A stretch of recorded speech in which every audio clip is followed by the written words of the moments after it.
Hey Cake Chums, and welcome back to another video. Now my plan for this week's video was originally to do a bit of an Ask Me Anything session while I worked on my latest demonstration cake. That is the cake that I will be teaching in my next demonstration online.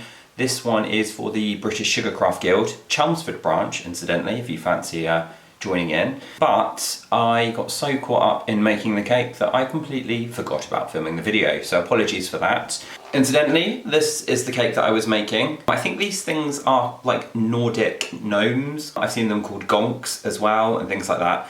But essentially they're kind of just these really awesome take on like a traditional elf or gnome or something like that. And yeah, I'll be teaching this one as a demonstration to the British Sugarcraft Guild in a few weeks' time. If you'd be interested in taking that class, then let me know in the comments and I will find some way to share the link with you. But anyway, I figured there's no reason why we still can't do the Ask Me Anything anyway. We just won't be making anything at the same time. Also, my chair seems to be really noisy today, so apologies if you can hear that in the background. I'm just going to try and ignore it and carry on with this week's video. So anyway, if you haven't seen an Ask Me Anything video before, essentially it is a chance for you guys, my subscribers, to ask me questions and I answer them here on camera. I put a question prompt up on my Instagram stories a couple of days ago and you guys did not disappoint and came through with the questions. So without much further ado, I guess we should get into the video.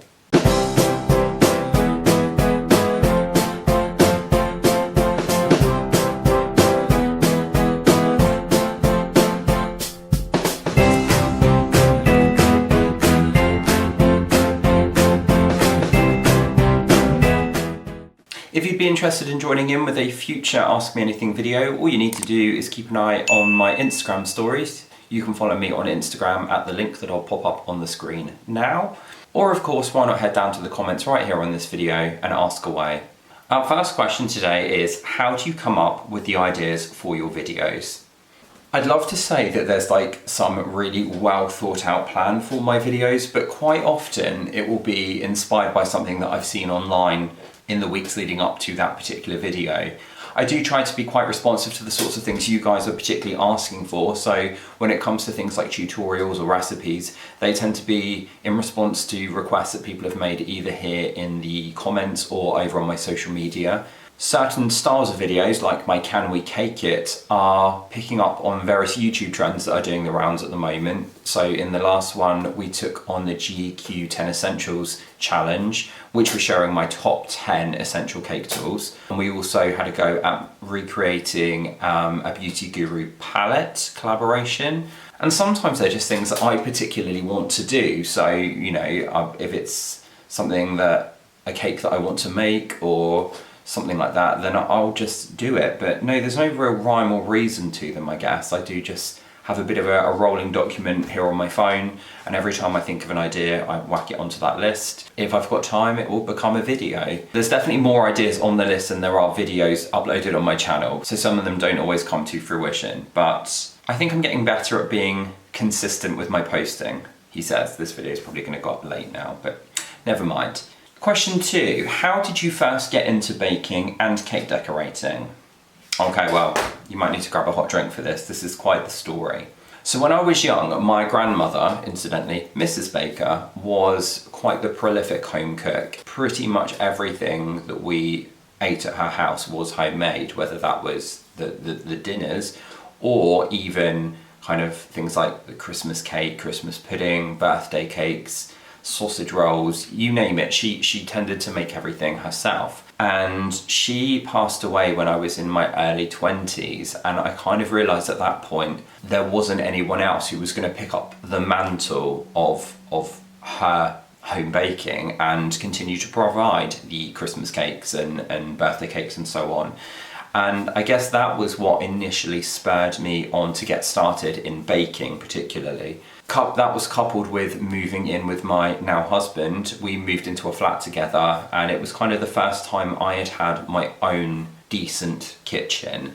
And so kind of the two events combined really just pushed me to want to start doing more baking. And I really got into baking cakes in particular. It wasn't till probably about 6 years ago that one of my work colleagues who knew that I was really into baking asked me to make a frozen cake for her daughter.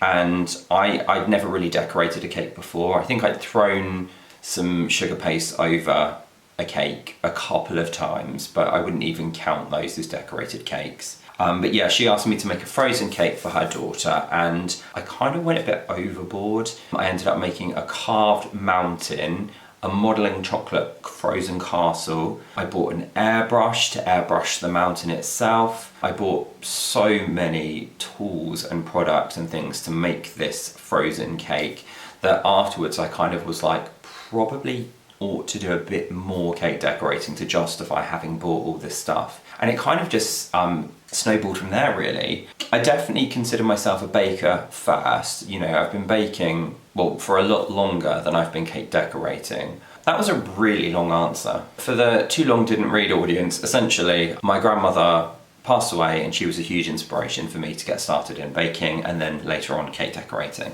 Question number 3, which cakes are you most proud of? Oh gosh. I feel like this question comes up every time I do an interview or a Q&A like this on YouTube or what have you. I don't know, to be honest. I think for me, the cakes where I've really pushed myself to try something new or to go kind of beyond what I would have considered my natural skill set. Those are the cakes that really, I kind of feel a real sense of achievement once they're finished. Examples would be, of course, my life-sized Father Christmas that you could sit on, because when I suggested making that cake to my friend Hayley, who put together the incredible Santa's Grotto feature at Cake International in 2019, I said, well, you know, if we're going to have a Santa's Grotto, we need to have a life-size Father Christmas, and to be honest, you need to be able to sit on his lap, because that's what you do when you go to see Father Christmas. You sit on his lap and tell him what you want for Christmas.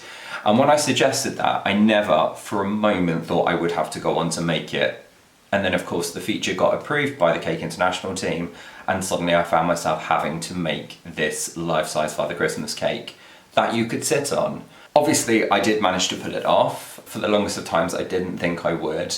And so I feel a huge kind of sense of pride about that one. But then it's other things as well, like my first tiered cake, which I'm not even going to show you a picture of because it was awful. But it was my first tiered cake, and therefore it pushed me out of my comfort zone and I felt incredibly proud. My first sculpted cake, my first sculpted bust, the first fully structured cake, my first chocolate sculpture, those are the ones that I tend to feel the most pride about, because they just really pushed me to challenge myself, to move beyond my comfort zone, and I think ultimately made me become a better cake decorator as a result. But I'd be interested to know, what are your favourite cakes that I've made? Because I'll be honest with you, the same ones tend to come up every time, like my Paddington cake that I did a few years ago. The pugs are always really popular. So yeah, let me know, what's your favourite Mr. Baker's Cakes cake? Question 4, is there a cake theme that you would love to make? I mean, I think this kind of came up in the last Ask Me Anything video, which incidentally I will link up in the corner if you haven't seen that one. And again, because I don't make cakes to order, I'm not a cake business that you can essentially contact and buy a cake from. I'm quite lucky that I don't end up with any sort of restrictions around the sorts of cakes that I make, because I'm not making them for customers, I'm just making what I want to make. So I tend to be quite lucky in that if there is a theme that I want to make a cake within, I can do it. I would say the biggest limitation on me and the cakes that I make is the amount of time that I have, because of course I do balance making my cakes with part-time teaching in a primary school, with, I was going to say with writing my blog, but that hasn't been happening very consistent lately, with of course presenting over on the Kenwood Kids Club, with making these videos.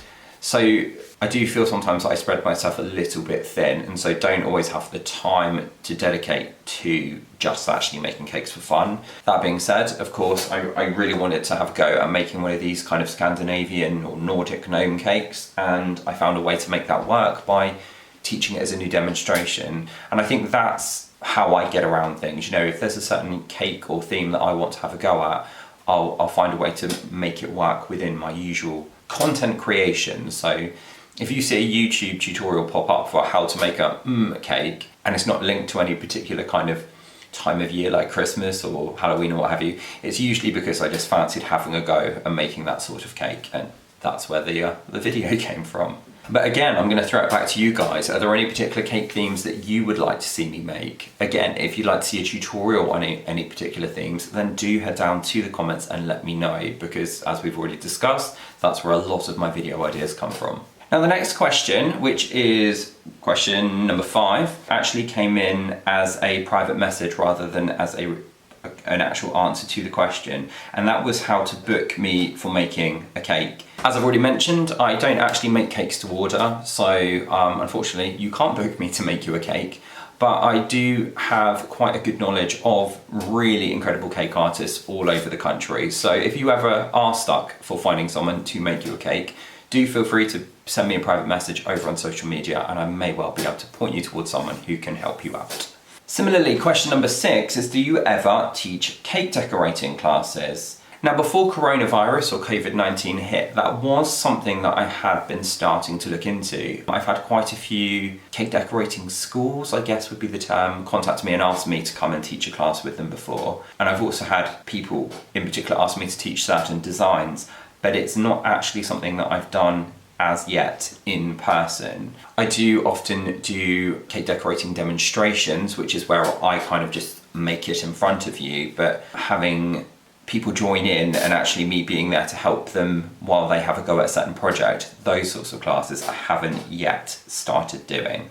But it's not something I'd never say never about. But of course we need to get to a point where we're able to mix and mingle again before we start thinking about anything like that. So I guess it's a case of watch this space and we'll see. Question number 7 is, I've lost question number 7. If you were sent to a deserted island that has a kitchen, which tools would you take and why? Now in my last video, I actually kind of covered this question because I did my 10 essential cake tools that I couldn't live without. So I guess to answer that question, I would refer you to the link in the corner where you can go and watch that.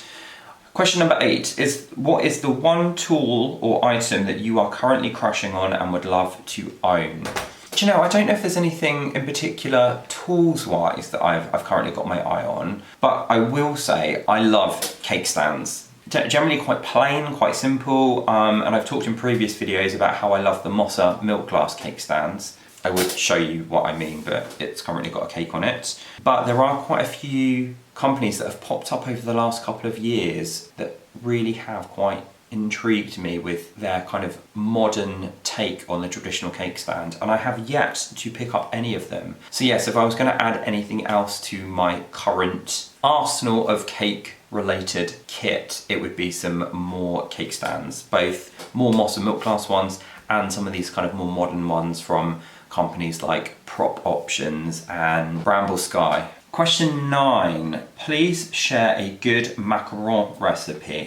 I tend to be quite hit and miss with macaron. I love eating them. I'm not quite so keen on making them. There are lots and lots of classes available online where you can work on your macaron if you're struggling with them, but actually I have to say, best recipe that I have found works for me is the one from, do you remember Nancy from series 5 of the Great British Bake Off? Well, she has a recipe over on her social media channels which basically has never failed for me, touch wood, as yet. So if I was going to point somebody to a kind of a fail-safe macaron recipe, it would be hers. And so what I'll do is I'll try and track it down and link it down in the video description. Question number 10. When should I bake my Christmas cake? There are various schools of thought on the right timescale to bake your Christmas cake. I would love to say that I'm one of these people who starts making mine in August, but let's be honest, I'm still thinking about August in August, and so I do tend to do mine a little bit later. I have already started baking mine, and we're kind of mid-November now, so usually kind of end of October, beginning of November is when I would do mine, just because it gives you plenty of time to pile or feed loads of brandy into them before they get to Christmas. If you haven't yet made yours, don't panic, you still have plenty of time. All that you need to do is adjust how often you feed them between now and decorating them ready for Christmas. So baking mine at the end of October, beginning of November, I would feed them once a week. If I was to do them now, I'd probably pull it more towards every 5-6 days. If you do it literally a couple of weeks before Christmas, I would be feeding them probably every other day. So it's about finding a timescale that works for you. It's better to do it sooner rather than later, simply because you need enough time for it to mature and enough time to feed it with your choice of tipple.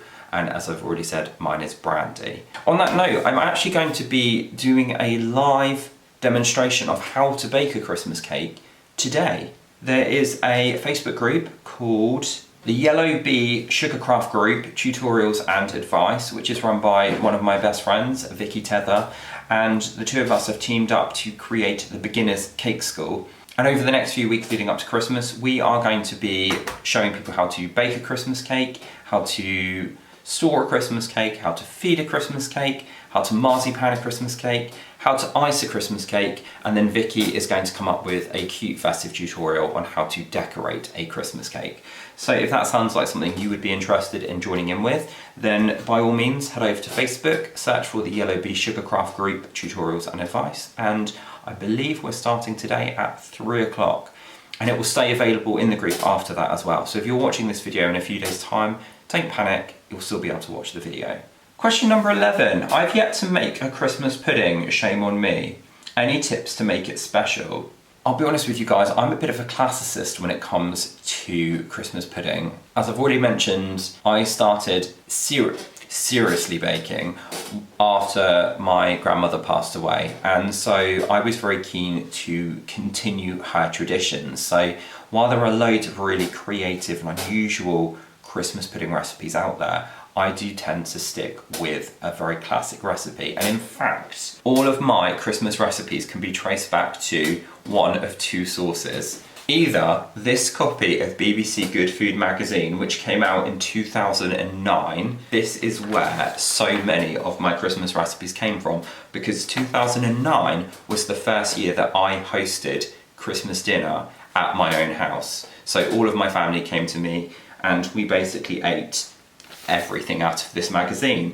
And to this day, 11 years later, these are still my go-to recipes for Christmas. That being said, my Christmas cake and my Christmas pudding recipes come from this book, and that is Delia's Happy Christmas. So my Christmas cake is Delia Smith, and that is in fact the recipe that I will be using in my demonstration later today.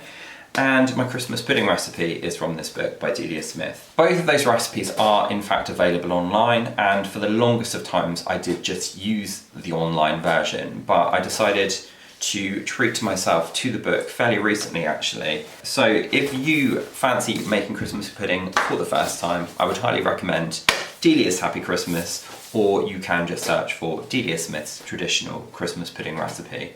Never fails. Absolutely love it, and always goes down a storm at home. Okay, I guess question 12 is kind of linked to that, because it asks, what are your favourite Christmas bakes? I do tend to go a little bit nuts at Christmas, so I tend to kind of make everything from scratch if I'm hosting. If I was to give you a top 5, obviously number 1, Christmas cake, number 2, Christmas pudding, number 3, mince pies, and I already have a video here on my channel from last Christmas about taking your mince pies from kind of okay to gourmet, I think was actually what I called the video.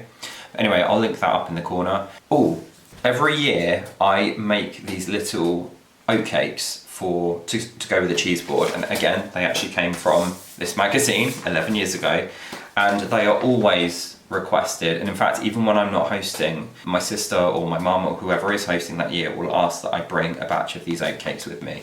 Again, the recipe is available online, it's not just in the magazine, so if you fancy having a go at that, I can put a link down in the video description. And number 5, cranberry and white chocolate cookies. They are, again, there's a video here on my channel which I can link in the corner, but they are just jam-packed with all those festive flavours that you associate with Christmas, and so I absolutely love making a batch of those. But they make amazing gifts to give to people, or you can even make up jars of the cookie mix to give to people to bake at their leisure as well. So again, if you like the sound of that, head to the link and watch my festive cookie video.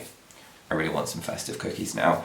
We're nearly there, so if you have stuck out this video this far, well done to you. The last couple of questions relate to my Mr. Baker's Cakes merch, of which I am currently wearing none. So that wasn't very good forward thinking at all, was it? So question number 13, sorry. Question number 13 is, where can I order some of your cool shirts for gifts, please? So for those of you who don't know or haven't watched one of my videos before, I do have a merch line, and it is essentially just a whole range of t-shirts with cake or baking themed slogans on them. They are available at my merch store, which is always linked in the video description. So if you head down there, find the link, you can go there, and I do all of my t-shirts in kind of a standard unisex fit or a more feminine cut if you prefer something a bit more form-fitting. And we do have some kids designs as well. So if you fancy giving the baker or cake decorator in your life a Christmas present that they can